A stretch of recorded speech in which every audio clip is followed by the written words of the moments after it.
नमस्कार, आपण पाहता हिरकणी न्यूज. हिरकणी न्यूज प्रत्येक क्षण ताज्या घडामोडी आणि महत्त्वाच्या प्रत्येक बातमीसाठी नेहमी तत्पर.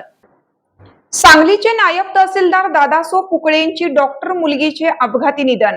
कोकण पर्यटन बेतलं जीवावर. बनपुरी तालुका आटपाडी येथील आणि नुकतेच वैद्यकीय शिक्षण पूर्ण करून सांगली येथे सराव करत असलेल्या तन्वी दादासाहेब पुकळे यांचे अपघाती निधन झाले. कराड येथील खासगी रुग्णालयात उपचारादरम्यान त्यांची प्राणज्योत मावळली. 4 दिवसापूर्वी कोकण प्रवासादरम्यान झालेल्या मोटर अपघातात त्या गंभीर जखमी झाल्या होत्या.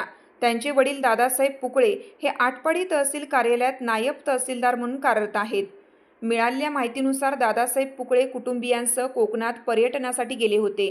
परतीच्या प्रवासात चालकाचे वाहनावरील नियंत्रण सुटल्याने मोटारीचा अपघात झाला. या अपघातात कुटुंबातील इतर सदस्य किरकोळ जखमी झाले. मात्र तन्वी यांच्या डोक्याला व शरीराला गंभीर दुखापत झाली. अपघातानंतर त्यांना तातडीने कराड येथील खासगी रुग्णालयात दाखल करण्यात आलं. गेली 4 दिवसापासून त्या मृत्यूशी झुंज देत होत्या.